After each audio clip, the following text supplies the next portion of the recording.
Good morning, UC Berkeley! Let's try one more time. Good morning, UC Berkeley!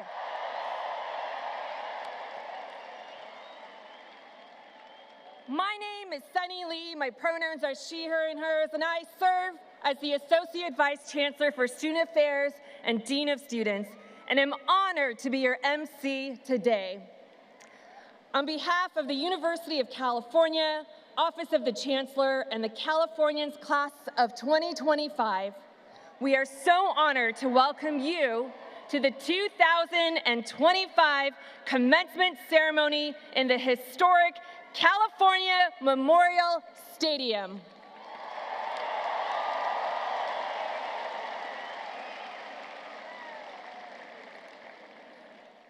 Before we begin this event, we take a moment to recognize that UC Berkeley sits on the territory of Huchun, the ancestral and unceded land of the Chochenyo-speaking Ohlone people, the successors of the sovereign Verona Band of Alameda County. This land was and continues to be of great importance to the Muwekma Ohlone tribe and other familial descendants of the Verona Band. We recognize that every member of the Berkeley community has benefited and continues to benefit from the use and occupation of this land since the institution's founding in 1868. Consistent with our values of community, inclusion, and diversity, we have a responsibility to acknowledge and make visible the university's relationship to Native peoples.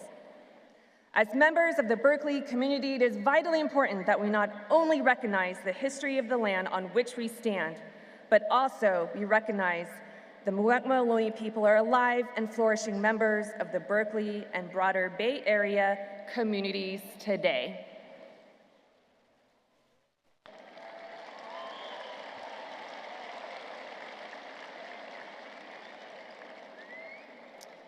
Now, I'd like to personally welcome all of our students, faculty, staff, alums, parents, caregivers, family members, and friends.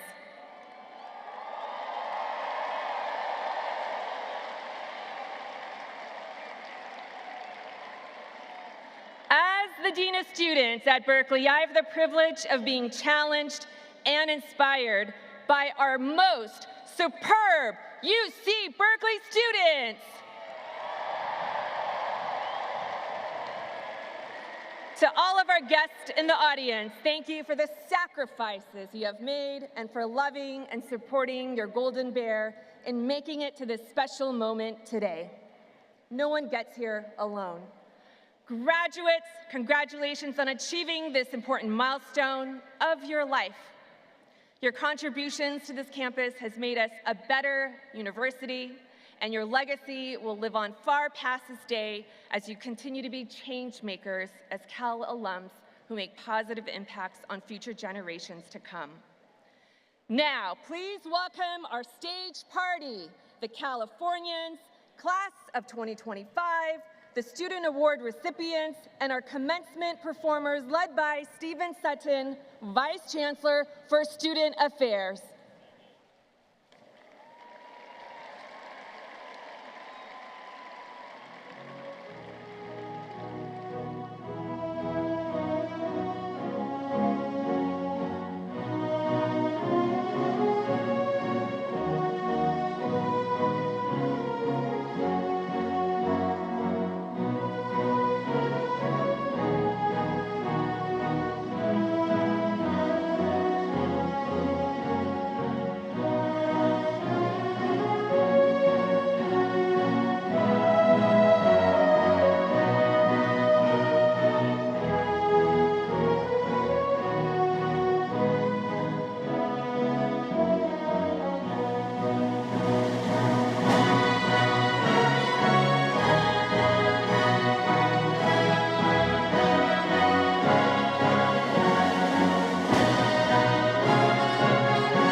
procession and the official stage party.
Now, please welcome from the class of 2025, Preetha Kumar, who will sing our national anthem. Please rise if you are able and remove your hats.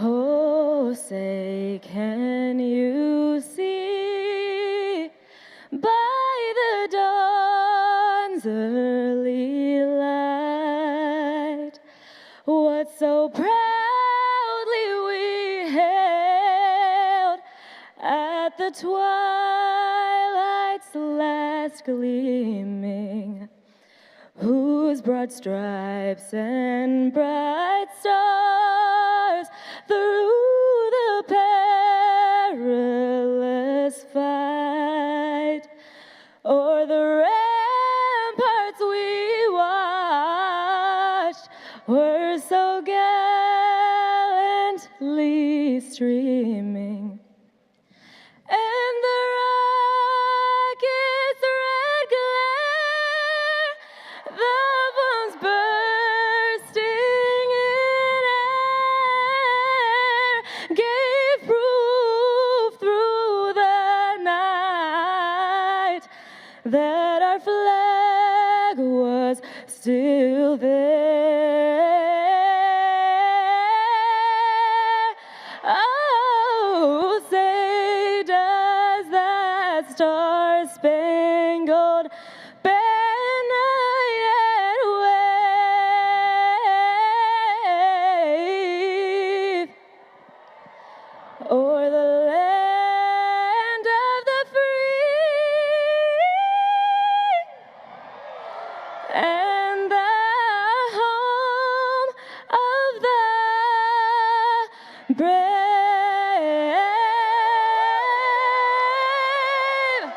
The brave!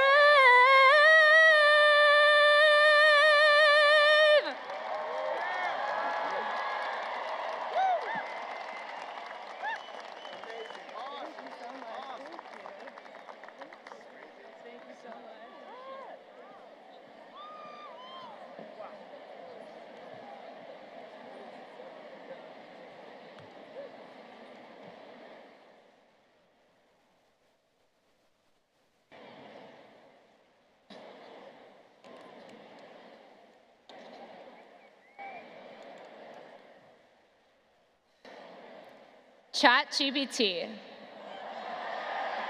Sure thing. Here is a great graduation speech. Just kidding. Oh no.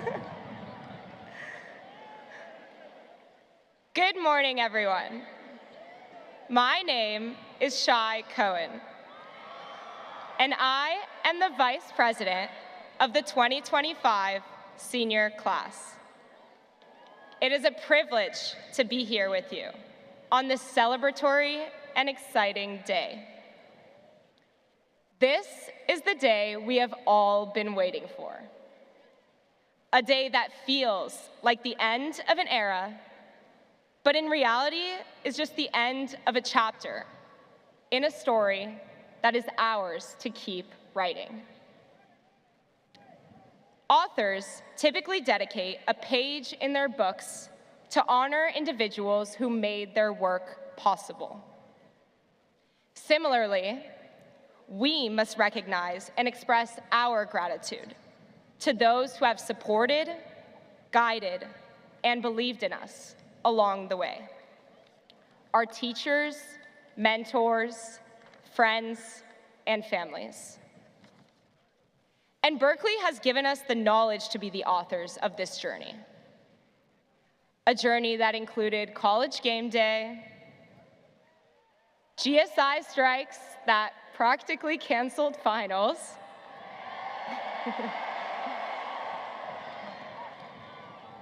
many nights and even mornings at KIPS, and yes, more LinkedIn rejections than we'd like to admit. But despite it all, we showed up for ourselves, for each other, and today, for this moment. I am pleased to introduce the first Berkeley undergraduate alum to serve as Chancellor, Richard Lyons.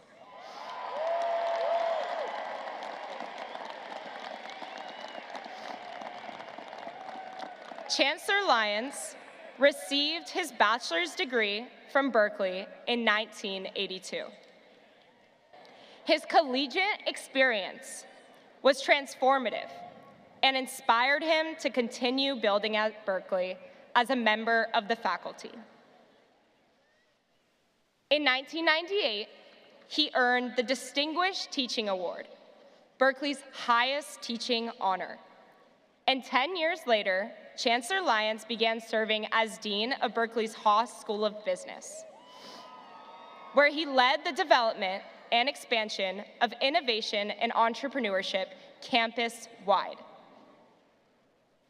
Now, during his first year as Chancellor, he has prioritized creating enterprises in civic and public sectors. Class of 2025, it is my honor to introduce Chancellor Richard Lyons.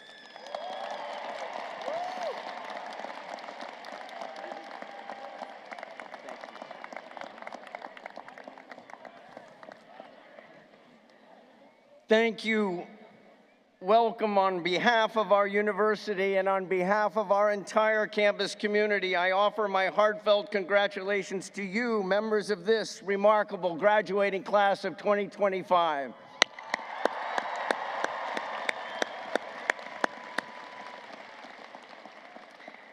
Completion of an undergraduate degree at Berkeley is an extraordinary accomplishment. We could not be prouder of you. While this is a day to celebrate your achievement, one of the great milestones of our lives, this event, there is no time like right now, if you would please, to stand and express gratitude to all those people, all those family and friends who helped you arrive at this place. Thanks to all of those people.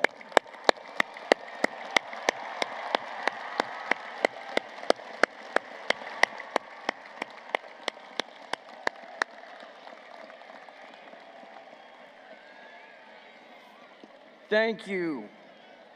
Thank you. We take this moment to celebrate and to thank those who have supported you, who stood by you through thick and through thin. We take this moment to express respect and appreciation also for our university's faculty and staff who have risen for you and together with you to overcome challenges, to marshal Berkeley's incomparable excellence, values, and mission in support of your dreams and aspirations. They are creators of opportunity. Your decision to enroll at Berkeley was a choice whose benefits and impact are lifelong.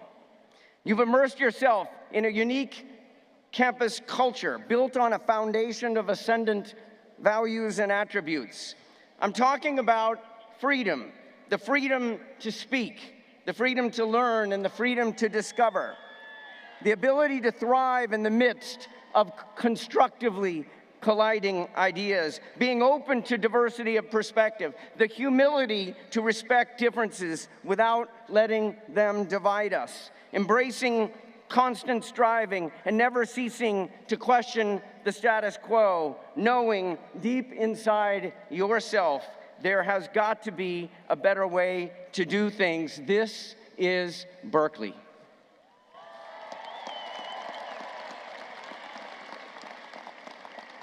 These values, these attributes, this culture support far more than world-class teaching and learning where every student can thrive. They are essential elements that give life meaning, engagement, and impact. And yes, these are the very values that underpin a healthy society. And so now, during a time of change and challenge for higher education across this country, these are the foundational values of our university that I believe must be defended. To do so will require a sustained, concerted effort, and for that worthy campaign, you are now uniquely equipped to be ambassadors, evangelists even, not for a particular point of view or ideology, but for the way of being, a way of being, of learning, of living openly, that contributes not just to strong universities, but also to strong communities and democracies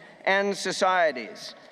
In this period of profound societal division, you're uniquely suited to apply all that you have learned and gained to one of the highest possible purposes: to be builders of bridges across the divides that threaten to tear us, striving to understand and engage with views different than your own, to empathize with those who view the world through a different lens. The great Berkeley sociologist, Arlie Hochschild, from whom I happened to take Sociology 1 when I was here as an undergrad, talks about empathy walls. Empathy walls that divide our country and serve as obstacles to deep understanding of another person. Walls that make us feel indifferent or even hostile to those who hold different beliefs or whose childhood is rooted in different circumstances. Amidst growing division, she cautioned about, quote, the increasing reality that we simply don't know each other, which makes it too easy to settle for dislike and contempt, end quote. As an aside, for those who took Brilliance at Berkeley this spring, Professor Hochschild was among the featured faculty. I got to drop in to her lecture in Wheeler, and I was overcome with gratitude for all that she taught me more than 40 years earlier. Dialogue, discourse, openness to and curiosity about the other. These actions and inclinations benefit more than the greater good. They fertilize our growth, our development as human beings. As Professor Hochschild said, quote, the English language doesn't give us many words to describe the feeling of reaching out to someone from another world and of having that interest welcomed. And when we do, she noted, something of its own kind, something mutual is created. What a gift, end quote. So be wary of echo chambers, of toxic discourse that too often dominates social media. Be skeptical of those who divide the world into simplistic categories of good and evil, black and white, if only because the reality of our world is, of course, far more complex and far more interesting when we open ourselves to its shades and layers of gray. While we may be in the midst of a tumultuous and challenging era, the behavioral and social sciences teach us that unsettled times have the potential to facilitate learning and growth and transformation, both personally and societally. So, while these times may be perilous, so too are they times of creative ferment and possibility, making it prime time for you, our newest alumni. Why? Because as Berkeley graduates, you are uniquely prepared to meet the challenges and opportunities that await, because another of our unique and distinctive attributes is the extent to which Berkeley is animated by our belief in and our commitment to agency. The notion that through discovery, development, dissemination, and discussion of knowledge, we individually and we collectively have the ability to make the world a better place, to create a life of purpose and consequence. This is Berkeley. That agency, the agency that Berkeley develops in its graduates, it's a precious resource. And while agency is the raw material of leadership, it will take more than that to leave your mark. One of the lessons I have learned over the years is the absolute necessity to leave your ego behind if you want to lead from the front.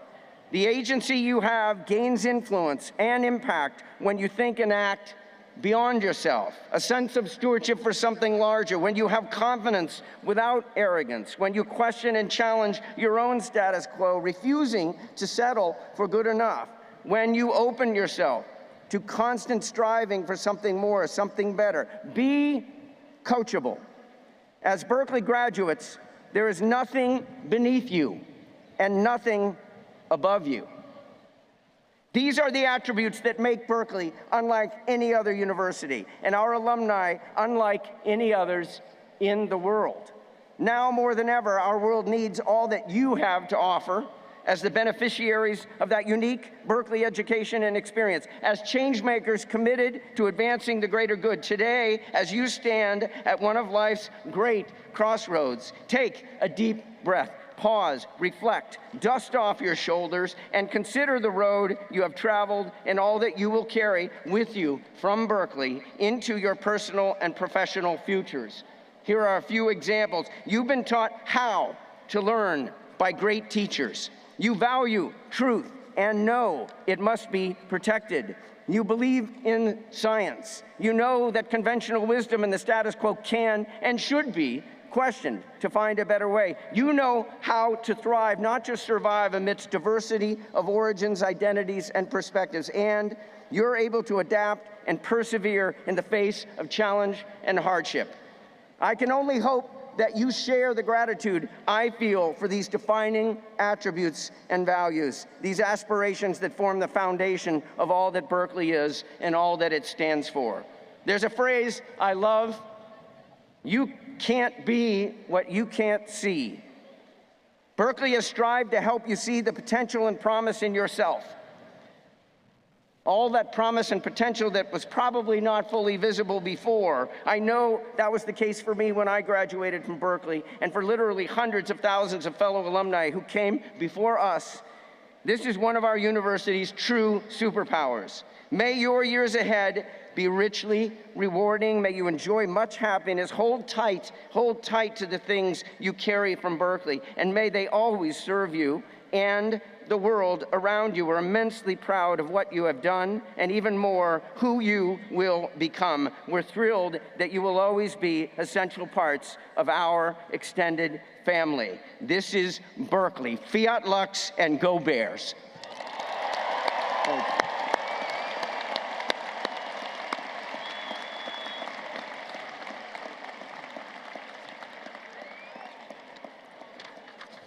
Thank you. I would now like to introduce to you our ASUC president, a proud member of our class of 2025. Please join me in welcoming Shri Gopal. Shri.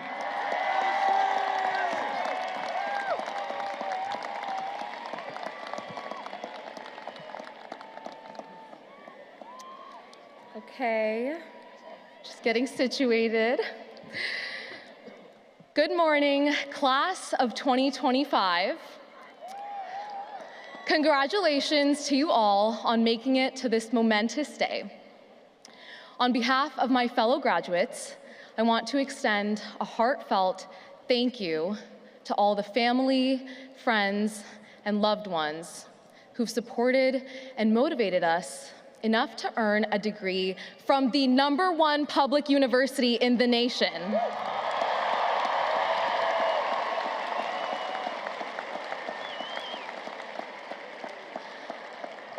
To my fellow graduates, welcome to real life. I want everyone to close their eyes for just a moment and bear with me here. Try to picture yourself when you first began this chapter. Maybe you were pacing up and down the halls of Unit 1, nervous to meet the people you had been DMing on Instagram. Maybe you were a transfer student, wondering whether the next 2 years would be everything you had ever imagined. Maybe your Berkeley beginning looked nothing like what you had expected at all, but you held on anyway. You looked for a light, even amidst uncertainty. Now open your eyes, look around. We're here, we made it, and what a journey it has been.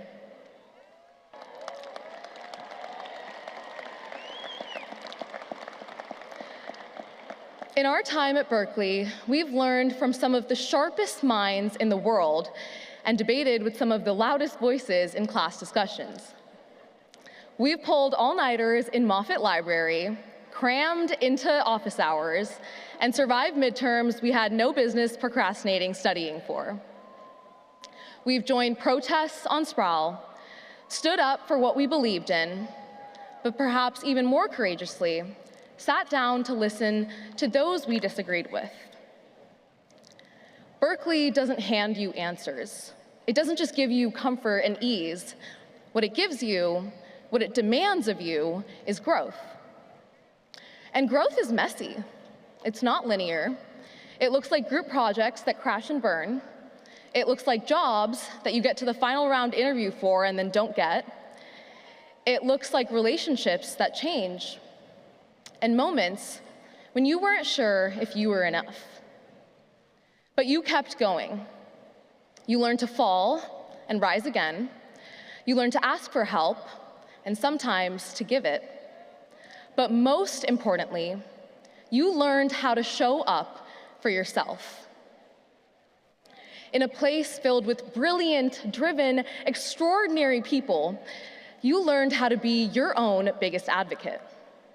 You became the one who reminded yourself to keep trying, to apply anyway, to take the risk, to walk into the room even when you didn't feel ready.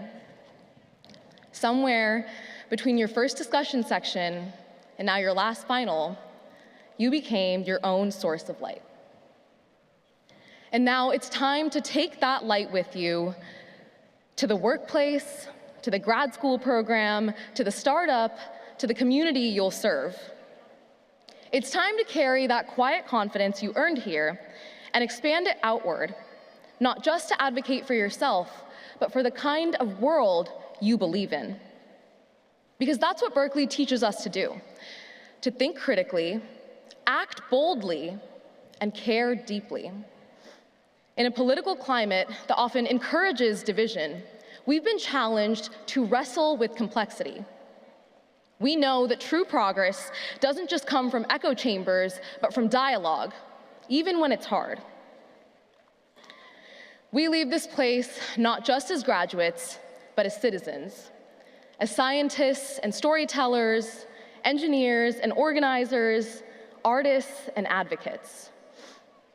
Every single one of us carving out our own path, but all of us carrying with us the same legacy of intellectual fire, relentless drive, and a refusal to settle for the world as it is.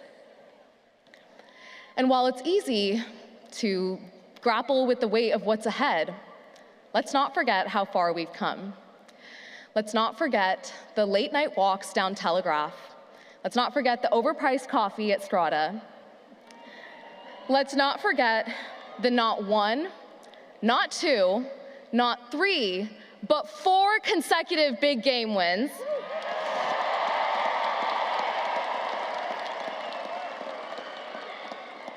Let's not forget the friend who waited in line with you at GBC and the quiet moments of self-discovery, even when no one was watching. This campus, with all its chaos and contradiction, has shaped us. And though we may be walking out through Sather Gate for the last time, the light we found here, the light we became here, will never stop walking with us. UC Berkeley's motto is Fiat Lux, let there be light. But today, we don't just follow this light, we are this light.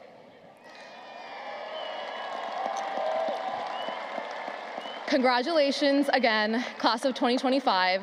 It's been an absolute honor and privilege to serve as your student body president. Go Bears, forever and ever. Thank you.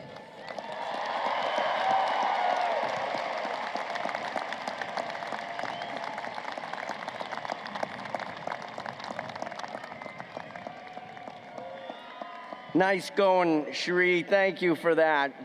And now I'd like to introduce the 2025 winner of the Peter E. Haas Public Service Award, which recognizes a UC Berkeley alum who has made significant and impactful contributions to the betterment of society within the United States through volunteering. Here with us today is Cindy Wu, who graduated from UC Berkeley in 2003 with a bachelor's degree in architecture. She also holds a master's degree in city planning from MIT.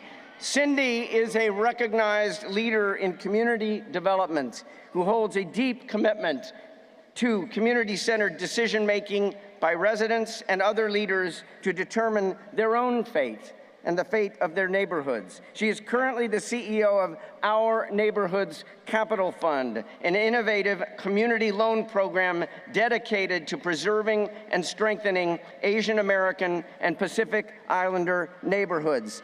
And now, please direct your attention to the video boards. I grew up in the suburbs of Los Angeles, and so although there were some other kids from immigrant families, folks from Latino, South Asian, Iranian families, that really wasn't the dominant culture. For me, that created a sense of not being sure where I fit, not being sure where I belonged. And I think that that really was the foundation of trying to figure out where to find community, trying to figure out what made sense for me. I think I also was someone that really grew up with a lot of empathy toward others and also really liked puzzles and math. And so trying to figure out how people and places really fit together.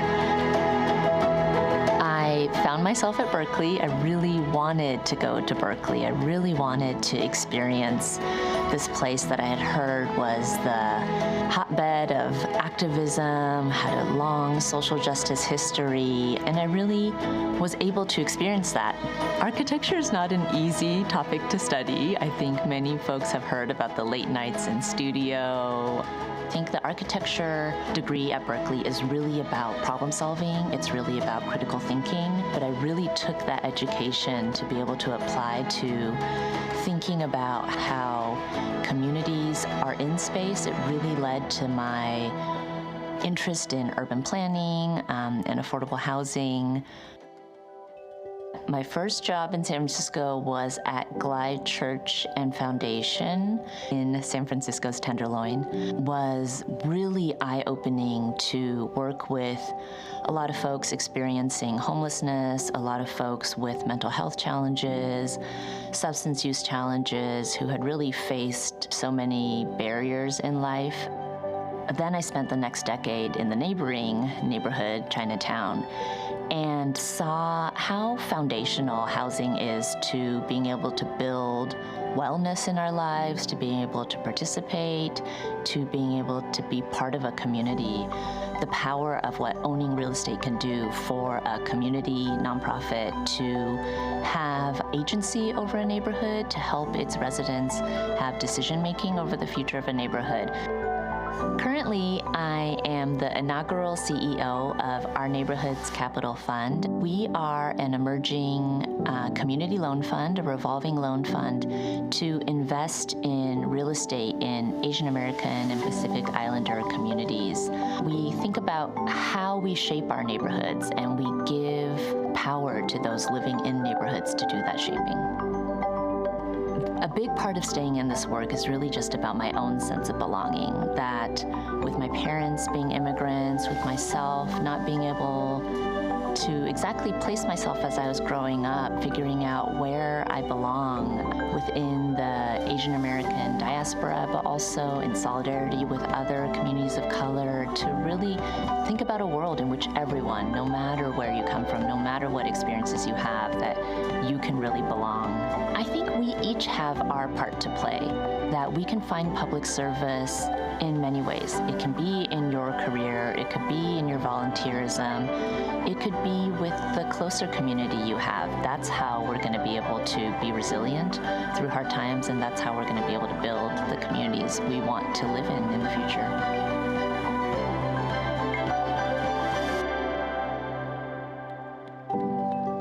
Please join me in welcoming and recognizing Cindy Wu.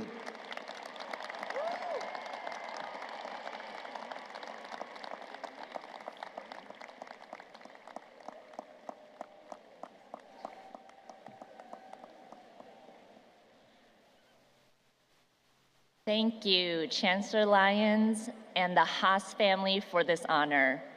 Thank you to my friends and family for joining me in celebration today, especially to my son, Clay. And to the UC Berkeley community, and in particular to the graduates of the class of 2025, congratulations. My time as an undergrad at Cal solidified the foundation of who I am. Every time I walked by Sproul Plaza or into a classroom, I learned about different communities, and it all gave me a way to place myself in the history of this institution, country, and world, especially as the firstborn daughter of immigrants. What I found here at Berkeley was the basis of being able to dedicate my life and career to serving the public good. I tested and grew my knowledge of how to live the values of compassion and collaboration in public life and public service. As a student, I volunteered at a shelter to help women experiencing homelessness to wash their feet at the end of a tiring day. And after graduation, I worked at Glide in San Francisco's Tenderloin to build the program and beloved community at their first affordable housing building. And these experiences would lead me to dedicate the next decade of my life to San Francisco's Chinatown and its residents. There, I advocated with elderly tenants to protect their housing when they were facing unfair eviction. Together, we organized for affordable housing, parks, and transportation that physically declared Chinatown as a place that matters.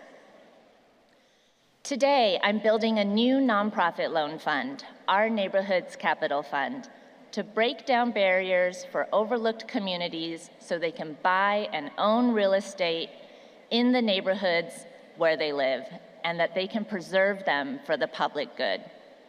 Across the country, with communities like Little Mekong in the Twin Cities, Little Tokyo in LA, our fund will offer catalytic funding to nonprofit developers to own a slice of the neighborhood and maintain these places as vibrant hubs of culture, places that matter. And so I dedicate my career and time to others. And now let me tell you what I get out of it, because it isn't public service as a selfless act. I don't do it so I can pat myself on the back. I get community. I have found belonging and meaning, and what a gift. And I urge us all to lean into community in this moment where civil society is being attacked. Together, we can build the public square where every one of us can belong and where all of our experiences are seen and valued. I thank you, graduates, for the communities you will be building, I can't wait to hear about how you take your talents into this world. Thank you for this honor, and go Bears.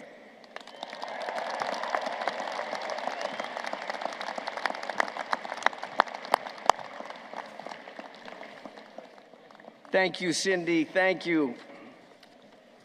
It gives me great pleasure to acknowledge awards to some of our many outstanding graduates now, awards to many of these remarkable graduates that were able to do so much. And so please rise if you are able to do so, the award winners, when I call your name.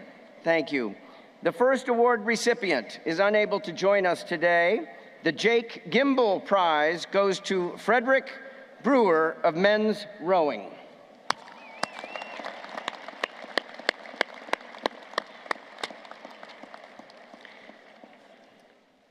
The Anna Espenshade Prize goes to Marta Suarez Rodriguez of women's basketball.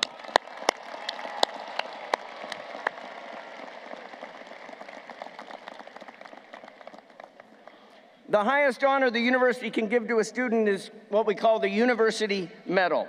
The following students are University Medal finalists. Please come forward for your certificate. The University Medal finalists are Corina Dunn. Yeah, why don't we do one?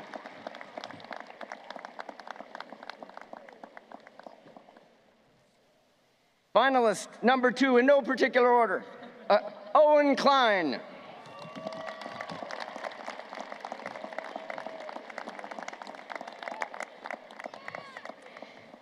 The third, Carlos Quezada.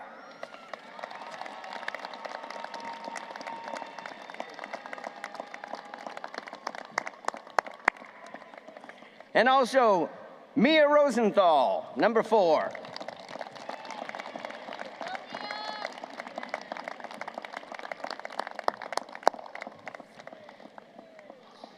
Thanks to all of them. One more round of applause for the finalists. Fantastic, remarkable.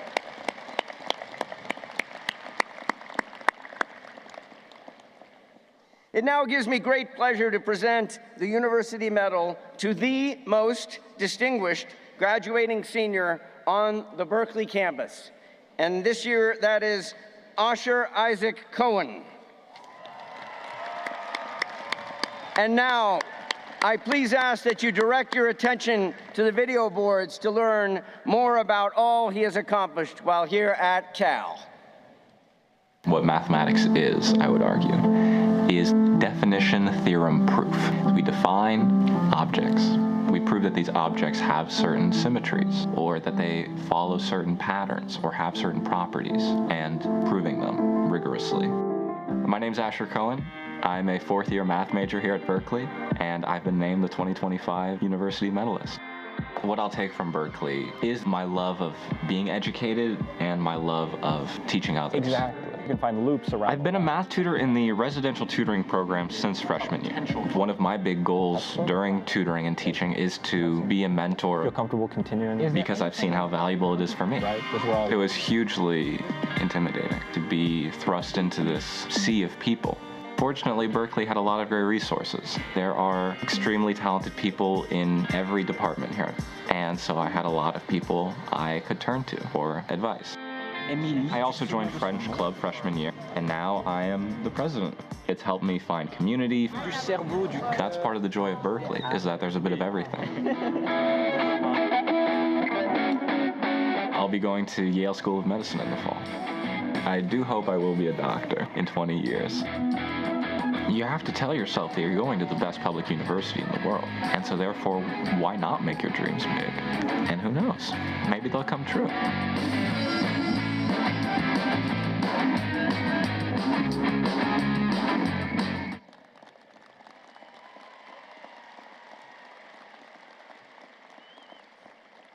Asher Cohen, it is my honor to present you with the University Medal. Congratulations, Asher.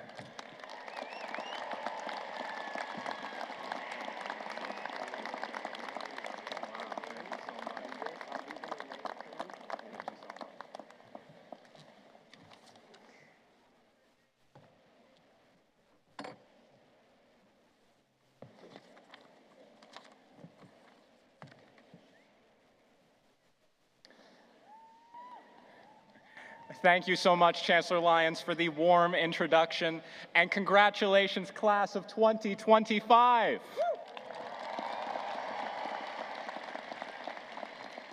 My name is Cohen, and I am extremely honored to be standing before you today. A lot has happened these last 4 years. Chris Nolan made a movie about our school. That's right. We got a new chancellor. We beat Stanford 4 times in a row. We deserve to be enormously proud of all of our accomplishments.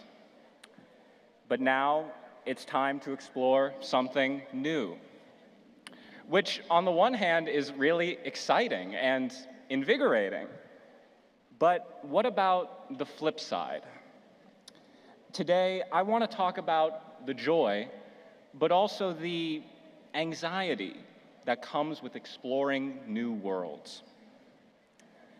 4 years ago, I was graduating from a small, private French immersion high school in Los Angeles. I knew I would soon be attending a huge public American university.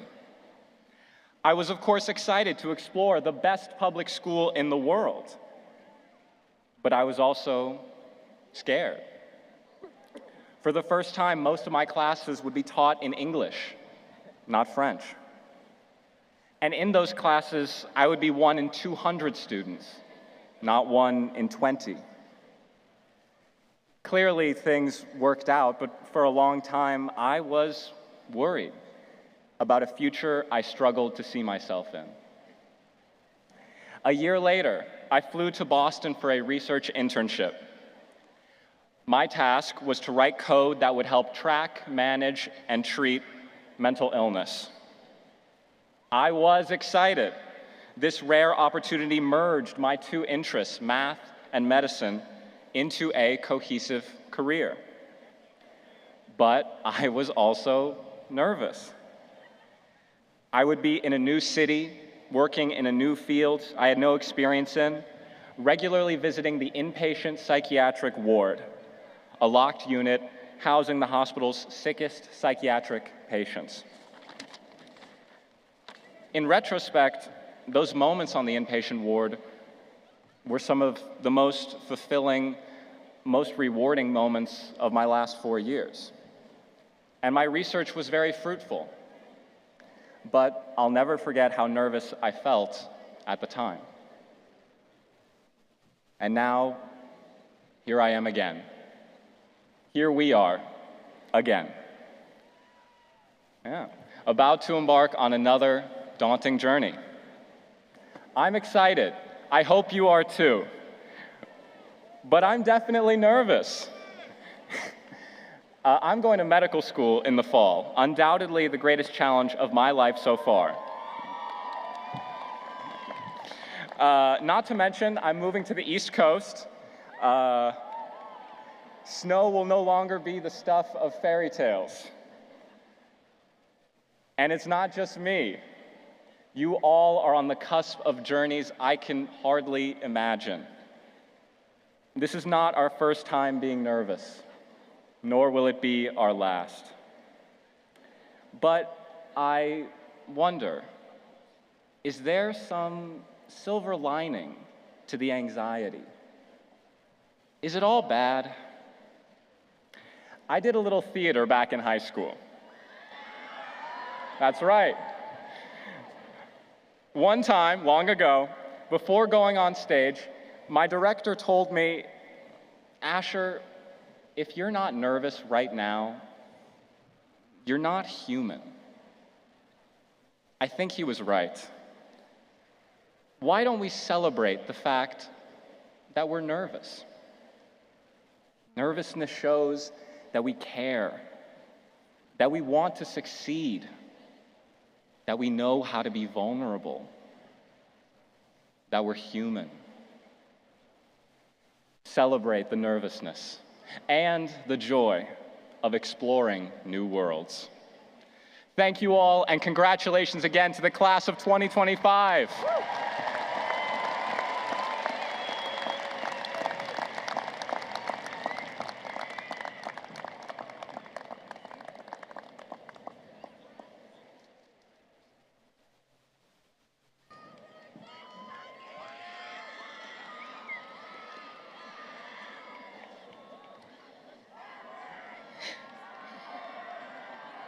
Good morning, class of 2025. Thank you to the families, friends, professors, and my fellow graduates who fill this moment with so much pride and joy.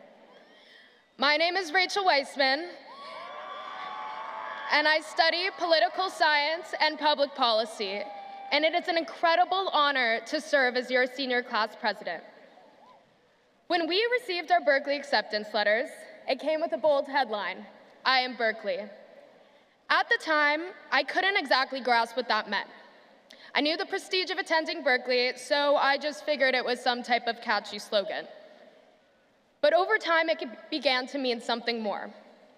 It's not a tagline, it's an affirmation of belonging. To be at Berkeley means that you embody the spirit, values, and excellence that makes every Berkeley alum, student, professor, and faculty member a family that supports each other on this campus and beyond. As senior class president, I've had the opportunity to learn some of your personal Berkeley stories. Many of us chose to come to Berkeley without ever touring. Others had been Cal fans for many years. For me, choosing Berkeley was the best decision I've ever made in my life.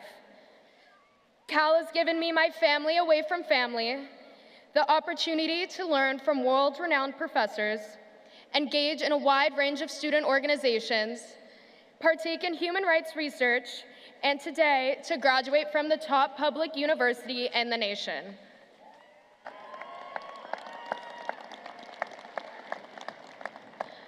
Berkeley's taught me to treat what I once saw as impossible as possible, because Berkeley students are constantly doing what has never been done before. As we look towards the future, many things may feel uncertain, but the lessons we learned here at Cal will guide us forward. Berkeley students are bold, we're restless, we're strong, and we show up not because it's easy, but because we care to make a difference. Our class has done so much, from creating AI startups to passing legislation in Sacramento and DC. There's no handbook for how to thrive at Berkeley, and if we're being honest, it could feel like imposter syndrome is just another breath requirement. Cal didn't just give us knowledge, it gave us grit, it gave us clarity, and it gave us a community. The kind that holds you up and reminds you that you're never in this alone. Whether you were debugging code, challenging political systems, analyzing the human genome, or implementing sustainability projects, this university demanded more of us, and demanded we stretch, it demanded we care, and through it all, we committed to making things better. Berkeley doesn't just teach change makers, it creates them. And I think a few of my other speakers wanted to throw this in the speech, and we won, including 4 big games in 4 years we were here, making us officially one of Cal's luckiest classes and Stanford's worst nightmare.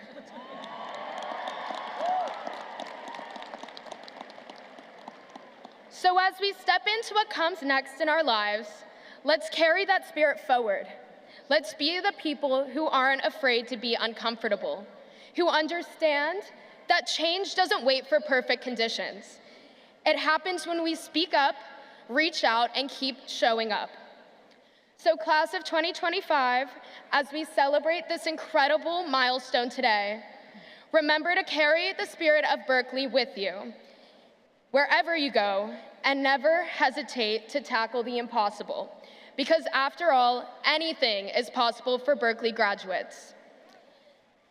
And now, it's my great honor to introduce our keynote speaker, who has a passion for making the world a little kinder.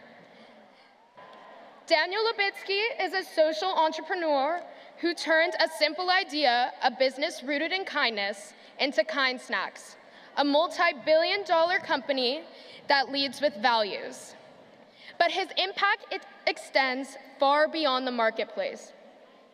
As the son of a Holocaust survivor, he is committed to trying to prevent what happened to his father from ever happening again.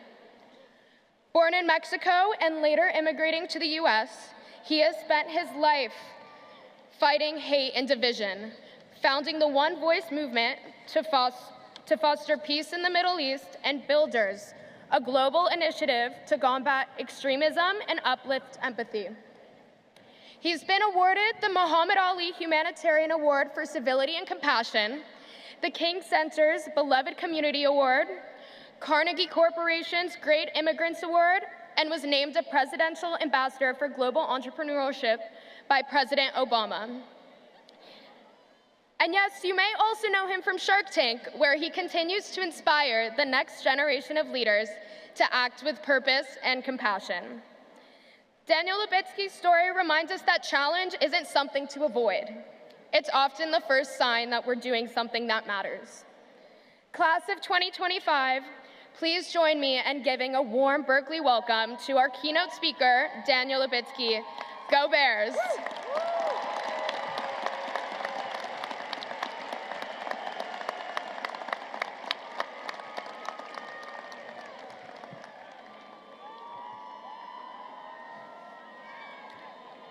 I'm so proud to be here to celebrate all of you and your loved ones for reaching this incredible milestone after so much work at this historic institution.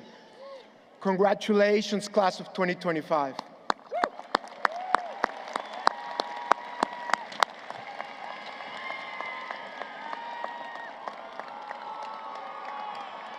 Berkeley is consistently ranked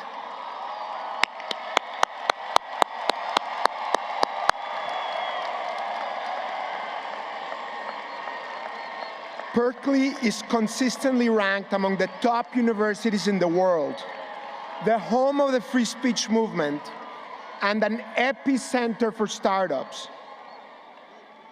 I love that nearly 1/3 of you are the first-generation college students. As the first in my family to graduate from university, I know how special that made my parents feel. And I want to celebrate all the families that sacrificed so much to get us here. Please give them a round of applause.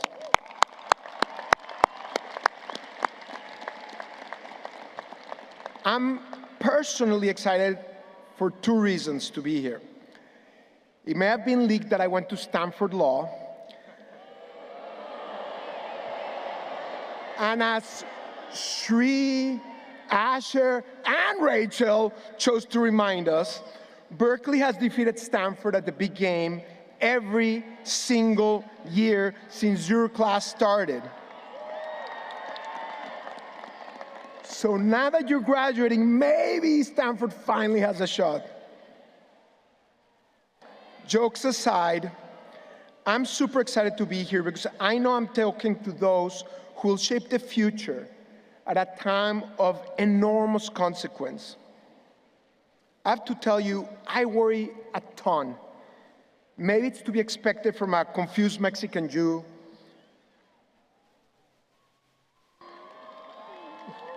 But I worry that our country and our world are headed in the wrong direction.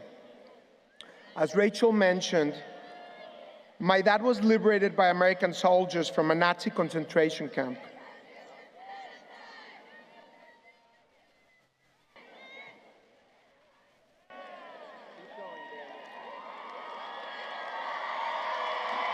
I'm very proud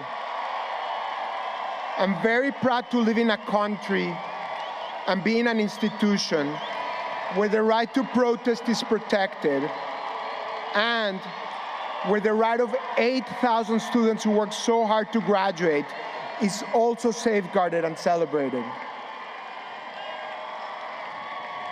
As I was saying, my dad was liberated by American soldiers from a Nazi concentration camp. I promised myself that I'd do what I can to prevent what happened to him from ever happening again to any other human being. I worry about the world that we're going to pass on to you and to my children. And I kind of also worry that you can't decipher what I'm saying because of my thick accent. I sound like my bar mitzvah was catered by a taco truck. It was. And yet, right now, I could not be more hopeful about being here with you. My generation complains about how you guys are on the phone all the time, using words like Riz and Delulu, buying jeans with holes. The math is not mathing. But I actually want you to know that we're all rooting for you, and you know why? Because we know that your generation holds the key to what will come tomorrow. It's you that will deploy AI and biotech to discover medicines that will eradicate cancer. It's you that will create social ventures that reduce homelessness. It's you who will reimagine the future and probably code it, protest it, compost it, and write a Substack about it too. Where you go, our world will go. And by the way, I'm pretty sure our world's in good hands, having learned that Berkeley students believe that if you roll down 4.0 hill, you'll get a 4.0 GPA. But if you step on one of the seals surrounding Glade, you won't get a 4.0, but you can inoculate yourself by kissing 4.0 ball in front of the campanile. I figure that Berkeley has produced 70 Nobel laureates, so whatever works for you guys.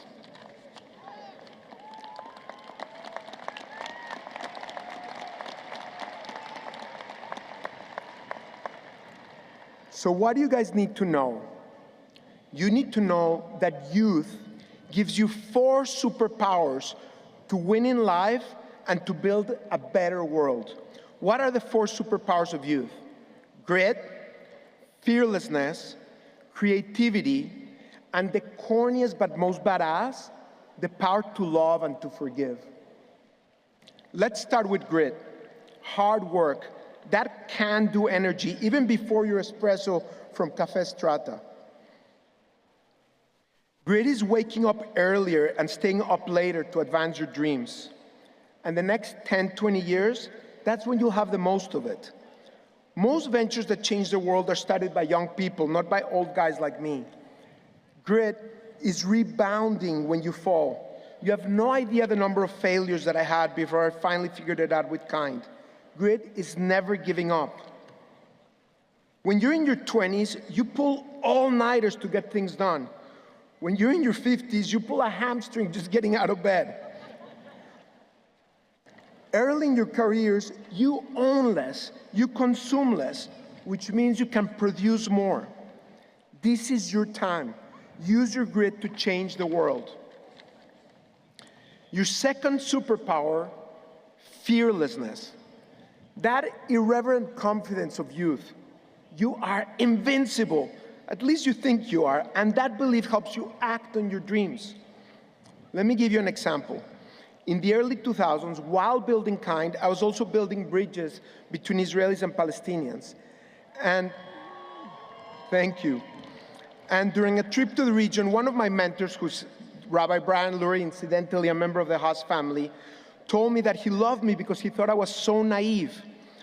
I was very offended. I told him, I'm not naive, I'm just determined.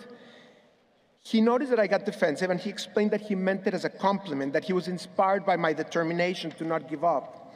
And only with the benefit of time do I see what he meant.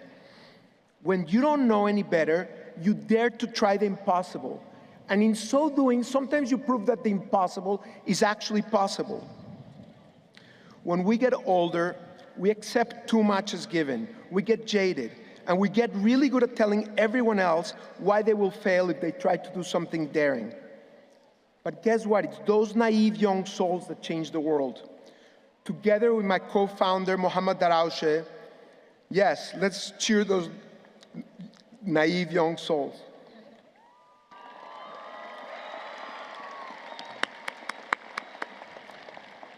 Ultimately, together with my co-founder, Mohammad Daraoche, we built the largest grassroots movement among Israelis and Palestinians, and we trained thousands of young leaders to work together for a better future.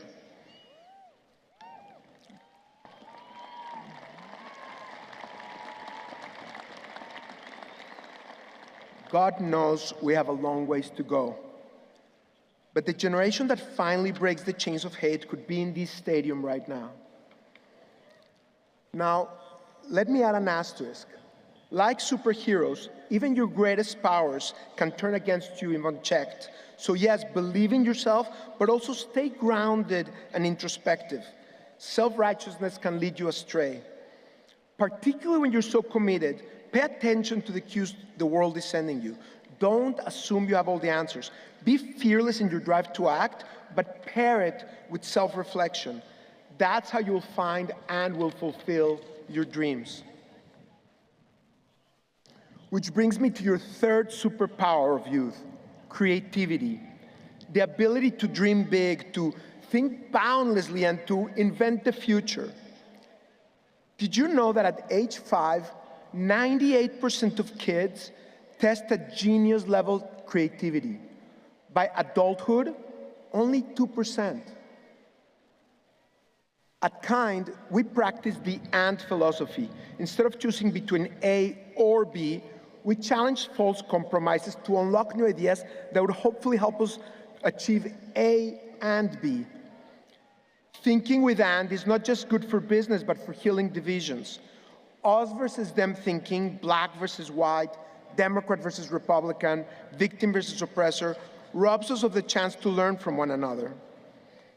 The best solutions come from listening, being challenged, and choosing to elevate one another. It's easier said than done. The last few years have been so hard on all of us. So much division, so much hate. When we feel threatened, we get tribal.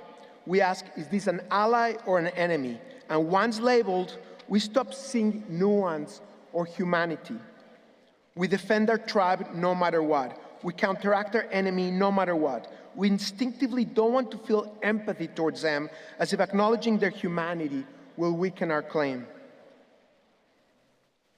But denying the humanity of the other is not the answer. We don't want to become destroyers. A destroyer is an extremist who takes action to divide, to demolish, and to diminish because they deny the humanity of the other. We need to choose to be builders instead. A builder is a person that acknowledges everyone's humanity and takes action to unite, to bring light, to build together, to build enterprises, to build schools, to build bridges. The power of this framework is that anyone can choose to be a builder. We're judged by our actions. We overcome the instinct to hate an entire group. And this brings us to your fourth superpower, the most important by far, and the one that we're most at risk of losing. Youth's ability to love and forgive. Your first superpowers, grit and fearlessness, are about action. Creativity is about thinking. Love and forgiveness is about feeling, about empathy. We all have the power to love and forgive and to not hold rancor, but young people seem to always have the greatest reservoir of goodwill for others, the ability to turn the page. As we age, we become more resentful, more unwilling to give grace, more convinced that our experiences lead up to the dogma of our subgroups rather than to the wisdom of humanity. But now, that power to love and forgive is being tested even among young generations by so many forces contributing to toxic polarization, including the impersonal nature of social media, all those algorithms that just tell us what we want to hear rather than what we need to hear, and the viciousness of today's political world. And please believe me when I tell you, you can have all the spirit of action, all the brain power in the world, but if your heart gives in to hate, nothing will make you happy. Nothing will bring you fulfillment.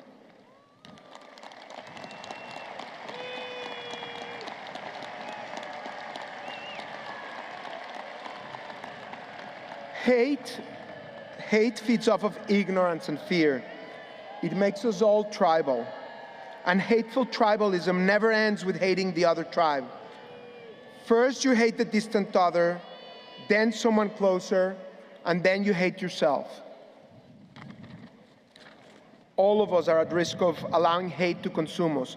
All of us succumb to stereotyping at times, but you can choose to break the cycle. I want to invite you to try something. And by the way, 2 days ago, I read this commencement talk to my wife, and when I got to this part, I asked everybody to close their eyes, and my wife said, Daniel, you're such a cheeseball. Could you please not do that? But then I saw that Sri also asked you to close your eyes. So with her permission, you're not required, but it's optional if you choose to close your eyes. But either way, please join me and think back to a moment when you felt judged, intimidated, or afraid over the last couple of years. Something that bothers you, someone that hurts you, that infringed on your feelings. Now think of a time that you caught yourself judging others for their politics, their religion, or race. Picture the person at the center of that experience. Lock in on that person with whom you had the greatest difference. For those protesting, it could be me. Now, break the shackles in your mind and feel the courage to forgive them and yourself. And if you had the courage to close your eyes, you can open them now. When you leave today, you're going to get a little pouch with 2 kind bars. Don't get so excited, they're not for you. One of them is for someone that got you here, a family, friend, a professor, someone that made a difference in your life. And if you're part of an immigrant family, you can take that bar and split into 20 micro pieces and give everybody a little bite.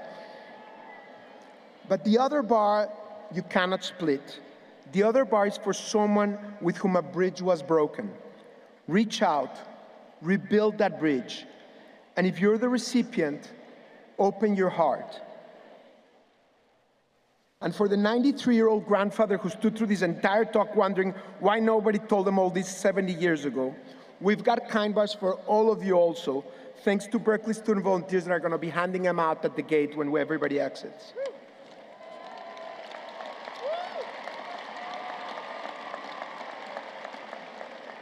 Because this is the big reveal.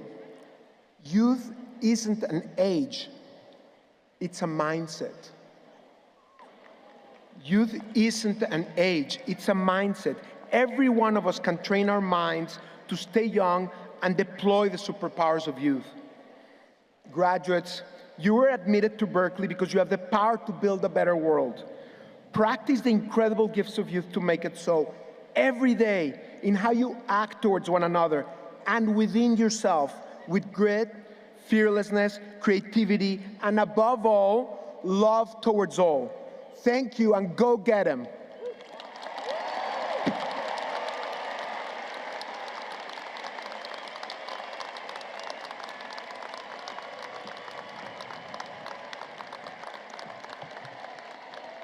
Thank you, Daniel, for your message of grit, fearlessness, creativity, love, forgiveness, and also the kind bars. And now, I ask that all candidates for degrees please rise as you're able for the conferring of the degrees by Chancellor Richard K. Lyons.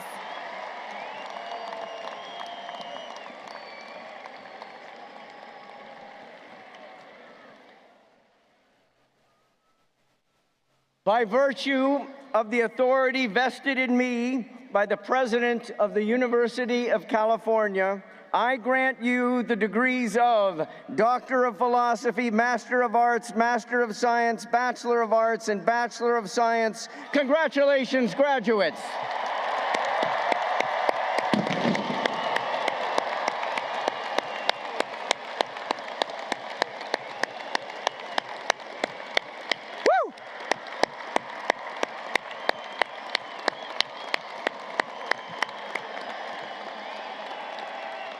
And just to be clear, we're not awarding all of you all those degrees. I just want to be clear about that part.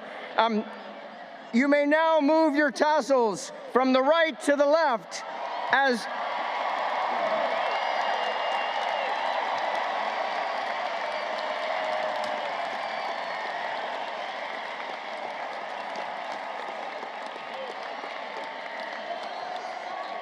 and all of us, please stand as the Cal Jazz Choir leads us in Hail to California, the university's alma mater.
Thank you for attending the Class of 2025 Commencement Ceremony.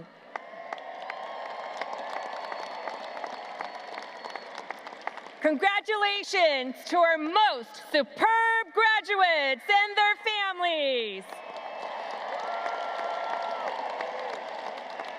Graduates, please recess up to the top of the stadium, then meet your families and friends down by the Memorial Glade, and remember to drop off your empty water bottles in the recycling bins on your way out.